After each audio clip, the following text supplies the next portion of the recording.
বিহারী দর্শন হলো, প্রণাম হলো, বাঁকে বিহারীর ভোগ লাগলো, সেই ভোগ, সেই প্রসাদ বিতরণ চলছে।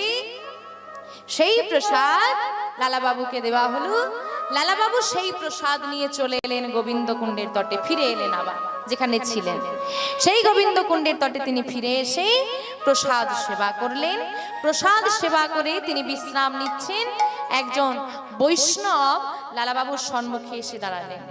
যেই না লালাবাবুর সম্মুখ মানে বৈষ্ণবকে দেখেছে, তিনি বৈষ্ণবকে প্রণাম করলেন। বৈষ্ণব ঠাকুর জিজ্ঞেস করলেন, আগে তো কোনোদিন তোমাকে এখানে দেখি না বাবা, কোথা থেকে আসছো তুমি? আগে আমি আজই বৃন্দাবন এসেছি, আমি মুর্শিদাবাদ থেকে আসছি। মুর্শিদাবাদ থেকে আসছো? পিতৃ পরিচয় কি? কি নাম তোমার? আগে আমার পিতামহ গঙ্গা গোবিন্দ সিংহ, পিতা প্রাণকৃষ্ণ সিংহ, আমার নাম কৃষ্ণচন্দ্র সিংহ। আদর করি আমাকে সবাই লালা বলে ডাকে। কি নাম বললে? গঙ্গা গোবিন্দ। আচ্ছা, জমিদার কি?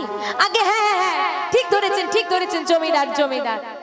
ও, তা তুমিও তো তাহলে জমিদার বাবা? আগে হ্যাঁ। তা জমিদার হয়ে বৃন্দাবনে এসেছো যে? আগে আমি এসেছি কৃষ্ণ দর্শনে। বাহ, জমিদার হয়ে এত ব্যস্ততার মধ্যেও তুমি যে কৃষ্ণ দর্শনে এসেছো, অতি উত্তম। তা বাবা দর্শন কি হয়েছে? আগে না, আমার না দর্শন হয়নি। দর্শন হয়নি? বাঁকে বিহারী দর্শন করো? হ্যাঁ, বাঁকে বিহারী তো দর্শন হয়ে গেছে, উনি তো কৃষ্ণ।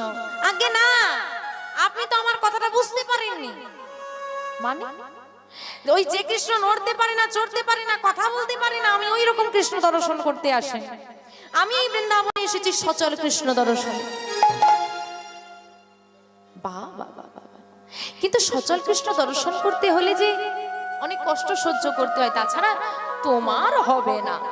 কেন আমার হবে না? কেন? তুমি তো জমিদার। দেখুন বাবা, কৃষ্ণ দর্শনে এসেছে, বলছে তোমার হবে না, কারণ তুমি জমিদার। কেন?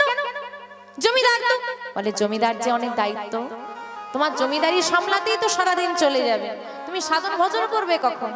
আগে আমি জমিদার ছিলাম, আমি এখন আর জমিদার নেই। মানে মানে আমি আমার সমস্ত জমিদারি পরিত্যাগ করে এই বৃন্দাবনে চিরতরে চলে এসেছি। বাহ,